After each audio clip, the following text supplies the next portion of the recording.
Global Game Jam 2016 is done. Well, actually, it's Sunday, so some people are still working, but it's done as far as I'm concerned. And I made a thing with a bunch of wonderful people, which we're going to talk about right now. I got a chance to work with a bunch of old friends and a couple of new friends, and though that's slightly hypocritical of me because I do constantly say you should work with complete strangers that you haven't worked with before to get new experience and meet new people, well, I haven't worked with them in a long enough time that it still felt very fresh, and I also took quite a different role than the one that I usually take, which is programmer. So it was very fresh, and it was very interesting and new and fun and exciting for me, so I don't feel bad about it as much. And there were actually new people on the team, so it's okay. It's not completely old people that I worked with before. Okay? Forgive me for that? Okay? Thank you. So what was the big problem? Because there's always a big problem, sort of. The main issue that we had is the fact that we were 6, which is a huge amount of people for a game jam. It's usually 2 or 3. Well, it's not huge, but it is definitely a large group. And that we were all 6 programmers. Yeah, you know, there's a lot of different roles that you need to make a game, but specifically for a game jam, it's kind of 2. You kind of need art and programming, and that's about it. If there's anything else you sort of manage, or, you know, there's one sound guy that does sound for everyone and you're kind of done. But we just had only programmers, and we kind of thought about it and said, screw it, let's just try, and let's everybody do a little bit of art. And it'll be fine, it'll be fine, and it was fine. What ended up happening is that one of us did pretty much all of the art, almost all of the art, and though he's not a professional artist, he can definitely create art that's anywhere from not terrible to pretty damn good. He can't do any animation, very little animation that we have is, but he can create art, he can create very serviceable pixel art, and I think the game looks pretty sweet for what it is. And he pretty much did, everybody did programming a little bit. Everybody wrote some lines of code, but he probably did 90% art, or, well, 95%, 99% art, and didn't really program much, which was fine. Me, I didn't really program. I had a different role, and because we had so many resources, because we had so many programmers, then it was actually quite interesting, and we kind of needed to manage it. We could go for something, and we did actually go for something quite, well, ambitious, I guess. We have a lot of systems in this game. And we could do that because we had so many resources, but somebody needed to manage it. Somebody needed to tell each person, what are you working on right now? What are you going to work? And make sure that they don't clash. And it was quite an interesting experience because I was the one to kind of do that. Because some of them I worked with before, so I knew what I can expect, but some I didn't. And I don't know exactly what I can expect out of them. And it was interesting for me to try and give them work and prod and see how they're doing throughout the 2 days. And hopefully we'll get everything that we needed done. And we sort of did. Obviously there's always something that's not going to work, because it's 48 hours into Game Jam. But most of the systems that we wanted to have there are in there. And so I took more of a management role. I did the game design. We had a concept, everybody together, and then I kind of, you know, tweaked it a little bit to make it work as an actual game. And I also did sound. And I want to talk about sound, but we'll talk about it in the end because that's kind of the highlight. We'll talk about sound at the end of this video. But first of all, let's talk about the actual game. So, the theme, and I'm going to say the theme for Global Game Jam now. You're not supposed to say it only after the fact because they're really secretive with the theme for some reason. But I think it's the middle of Sunday and I'm safe. I think I'm safe. So the theme was ritual. And being a bunch of idiots that we are, we immediately go, and you know, gamers, we immediately go to blood-sacrificing virgins to the Great Demon. Right? Some people went for OCD or your morning ritual, but we went for blood sacrifice and demons because duh. So what you do in this game is you sacrifice virgins to the Great Demon, and you play tiny little demons, well, small demons, and you herd the people, kind of like sheep. You herd them into the ritual circle, and in the ritual circle, the Great Demon comes in and kills a bunch of them. And when he kills a bunch of them, his bar, which is constantly going down, bumps back up. And if it goes all the way down, you lose the game. Pretty simple. It's a survival game. You will eventually lose, but that's what you do. You want to stay alive as long as possible. And because it's me, 4-player co-op with controllers, because that's what I like doing. I like 4-player co-op with controllers. So let's just show you the game a little bit, shall we? Yeah, show you the game a little bit.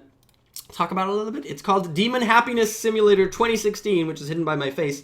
And I'm down here because I wanted you to see stuff at the top of the screen. So oh wow, player number 4 doesn't actually have a class. The name doesn't fit in for some reason on WebGL. We originally made this for Windows because when you make a Windows exe, it works way better. It works kind of crappy on WebGL. Inputs the FPS is really low. Inputs are not great. You can play this on my website. It's not great, but it's so it's not optimized for WebGL. So what do you want me to say? I'm gonna play the grappler because it's the only thing I can play. I can't show you the other classes because I have a controller and it's actually controller directly synced to character. I can't choose. So I'm only going to show you the main character. But let's talk about the actual game first of all. So what's happening here? And I'm muted just to talk about the game before we'll talk about the sound later. So first of all, you can see the circle at the top right, and you can see that there's at the top right, you can see a thing filling up, and when it's done, the hand comes down and kills whatever's in the circle. And then the bar bumps up a little bit. If it reaches all the way to 0, I will lose. Probably the coolest technical thing that we have in here is a pretty complex system of all the people running around from me. They're kind of falling down slowly, more and more people enter the arena, if you will. And there's it tries to keep a constant number of about 60 or 80. I can't even remember the end number that we had in there. But a good amount of people in here. Because there's, they come in and he kills them and they come in. And I'm playing this demon. And you can see that they're scared of me. And this is probably the coolest technical part that we're going to talk about. And it's this algorithm and what it actually does. So these people, if they're not afraid of me, they have a radius at which they see demons. If they don't see any demons, they're not afraid of anything, they're just kind of going to go randomly about. But they're going to try and stay away a little bit from each other. So they'll flock around everywhere and kind of, they'll be everywhere. If they do see a demon, that's their main directive, to stay away from that demon. And you can see me that I'm kind of hurting them. I can actually get rather close to them, but they do run away. They have a maximum speed. They do run away from me. And consider if there were 4 people here, it would be way super hectic and a lot of fun and crazy. So they're kind of trying to go away from you. And we also put fake demons, or basically invisible demons, all around so that they'll also stay away from the edges, sort of because it's like a lava or something. So they stay away from the edges, and they kind of, if I wasn't here, if there was no demon and there were only the people, they would kind of pretty much fill up the entire space because, again, they're randomly moving and they're trying to stay away from each other, and they're also trying to stay away from the demons. So what we can do is kind of flock them around. Now, each class has a different ability. Aside from just, hurting them, we have 4 different things that are, they all work with the bar. So there's the green bar. If I start using my ability, it becomes yellow and starts moving. For some reason, WebGL decided that I have infinite bar, well, not infinite, but a ton, way more than you're supposed to have. And if it reaches all the way down, it'll become red. And then for a little bit, so you can't spam it right at the end, you can't use it for a little bit, but then you can use it again. So, and if it's green, it's completely full and you should use your ability. So what are the abilities? This is the grappler. It's the only one that I can show you, as I explained before. And what happens is when I activate my ability, I kind of have this pen. They can't leave, and I can also push them. So I can actually just really push them in there. Which is really useful, and I can also just, come up to a bunch of them and then lock them in so they can't run away, and then just hold here until the demon comes in. So that's kind of nice, that's kind of useful. The other ones, which again I can't show you because of the way that we did this, is an illusionist, a conjurer, and a sprinter. Excuse me. This guy's the sprinter. he runs faster, and what he does really well is kind of keep them in place. He doesn't have a lot of great herding capabilities, because he's just a demon. He doesn't have anything to make it stronger, like the collider for the grappler, but he's good at keeping them, because they will slowly, randomly spread around, and he can just kind of run around them and try to keep them in there in the ritual site. The illusionist creates 2 illusions of himself, which he can actually move around with the stick. You can actually stick around, and if you're here, it's in 135 degrees, so you can actually move them around, and it gives you really, really strong herding capabilities. They're really afraid of 3 different beings right there. A really, really great character. And then we have the Conjurer, which can just place down a beacon of fear to just have everybody fear hit and kind of, area control. And he can actually place 2 beacons at the same time, though his energy will get depleted faster if he puts down 2 things at the same time. And it's kind of area control to just keep them away from the corners or edges or stuff like that. Altogether, if you play with 4 people, it's actually a pretty fun game. You will eventually lose, but it works pretty damn well, and it's fun. It really is just fun to just play, and that's kind of all I wanted to do here. With that said, however, there was quite a lot that I wanted to do. There's quite a lot that I wanted to do with the game design. And this is something to talk about because it didn't end up exactly as I wanted. The kind of gameplay that I wanted, and I'm going to switch to my camera and talk about this for a second. The kind of gameplay that I was looking for was a wave, if you will. And this wave, you have the climax, and you have this little lull afterwards of herding. And what I mean by that is the demon hand, I wanted it to come in probably 3 or so times less than it comes now. Now it's pretty much every 3 or 4 seconds, the hand just goes splat and it takes some stuff out. I wanted it to be every 7 to 11 seconds, so it'll be quite a big variance, and it's kind of rare. You'd still have that timer, but you'd have a lot of time to herd them in there and then try to keep them there. So it'd kind of be, okay, keep them, bam, the hand comes in, okay, we have some time, we could go herd some more, all right, herd some more, okay, he's about to come in, come in, the hand is coming, and then you just keep them in there, and bam, the hand comes over. And I wanted this type of gameplay where you can say, okay, herding, oh my god, keep them in there, herding, oh my god, keep them in there. I wanted this tension, and what was supposed to happen there is that if the bar reaches 0, you don't immediately lose, but he comes in one more time. And as he comes in one more time, you're constantly on the cusp of losing. Because it's like, oh my god, we're out, please, we need enough people in there. And then, okay, we get a couple more seconds, let's try and get some more people in there. We're dead, a couple more seconds. And this incredible tension, and that's what I wanted to create. Sadly, we had problems with the bar and the hand and blah, blah, blah, blah, blah, technical issues, blah, blah, blah, blah, technical issues. And if the bar reaches 0, you lose, and that's it. This means that I had to change the game design quite a lot to it having the hand coming down every 3 or 4 seconds and just, constantly coming in. And it kind of became a game where you're just kind of like constantly put people in there, whatever, just kind of make people in there, and just do your best. Instead of having that lull and climax on lull and climax that I was looking for. It's still a super fun game, and it still totally works, so I'm happy. And that type of gameplay would also have its issues. And it's okay. I actually didn't have a lot of time to balance almost anything and to design it. And there were a lot of variables here. How many people are on the arena or plateau, whatever you want to call it. How many people are there at a time that they're spawning? I mean, how much is it? How many people are running around? How many people that it gets with the hand? How many seconds does it give you? What's the exchange rate? There's a curve. It's not like 1-to-1 or in any way. It's not like one person is 1 second. It doesn't work that way. It's a curve. So all of these variables I had to change to make do for slightly a different game. But it ended up quite a lot of fun. I wish a million things, because it's a game jam and you have this idea in your head and it never comes out exactly as you want it. But I'm really happy with it. It was a lot of fun, and one of the most amusing parts about it, that other than managing people and in doing the design, I did sound effects. One of the diversifiers was to do all sound effects only with your mouth. And I used my my Siberia V2, the microphone from it. I didn't take this big boy, the giant blue Yeti that I have on my side here that I'm using to record this. I took just my headphones, and I'm in a room with a ton of people, and there's a ton of static noise. So luckily I used Audacity, which has a slew of wonderful sound effects that you could use. One of them is noise removal, which is essential when you're recording to a tiny microphone and there's tons of static with a ton of people behind you.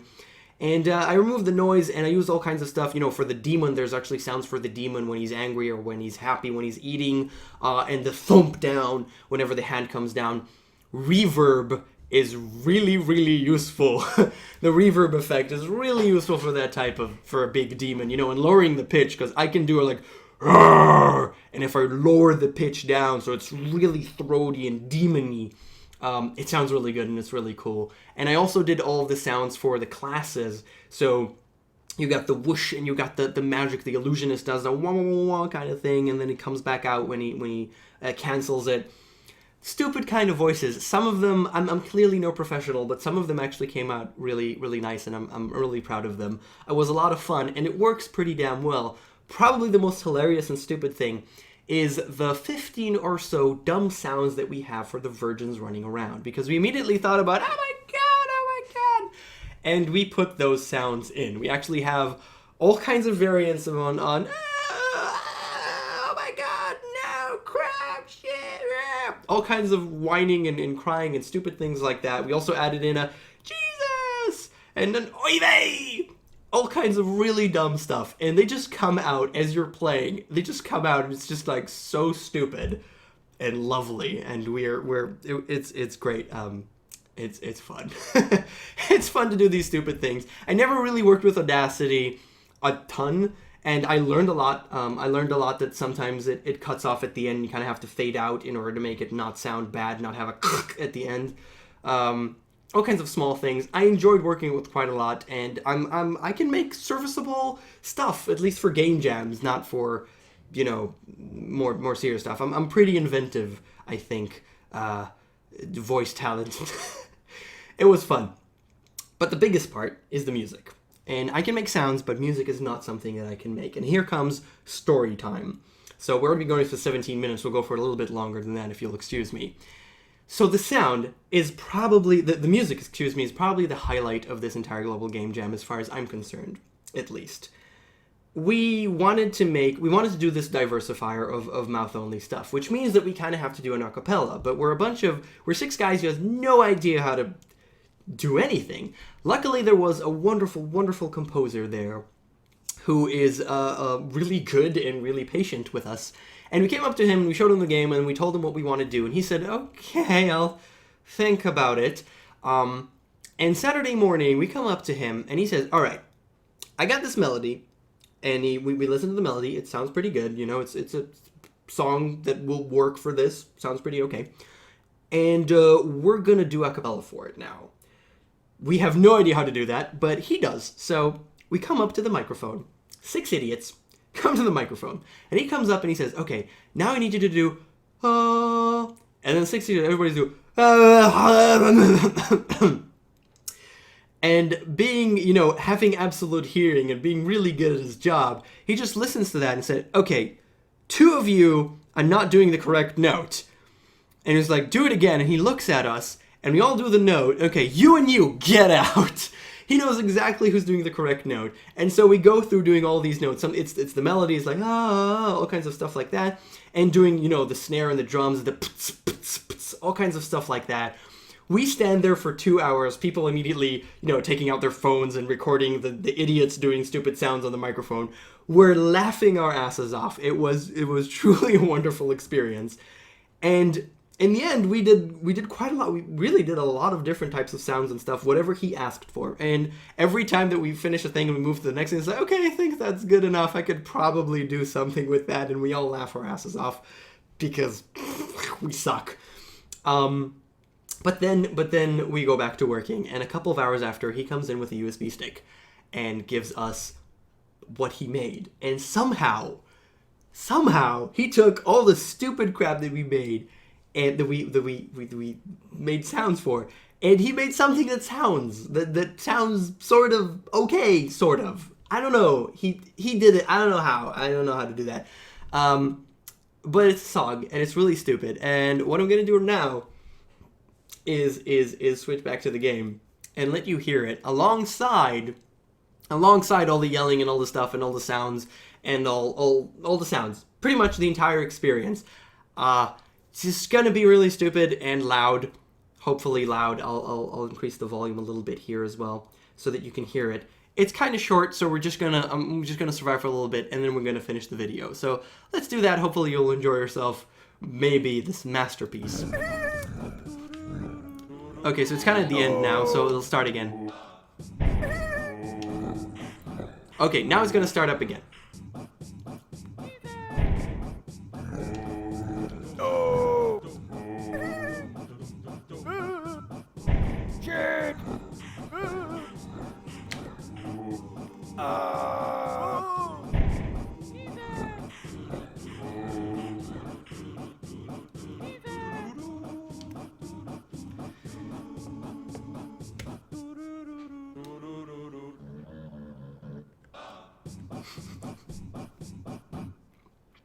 Alright, so that was the music. Hopefully you heard that pretty well, and you heard all the random screaming and yelling and stuff, which is really stupid.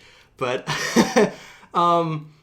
yeah, that's what we made. I'm really proud of it. I think it's really pretty great and stupid and fun, and I had a blast. You could play this on my website. I'll leave the link below. I'll also link the track. One of us put it up so you could hear it on SoundCloud, I think. And if you want to listen to it and just that without all the extraneous sounds on the edges, you'll be able to do that and enjoy that and put that as your ringtone because it's the best thing ever for some goddamn reason.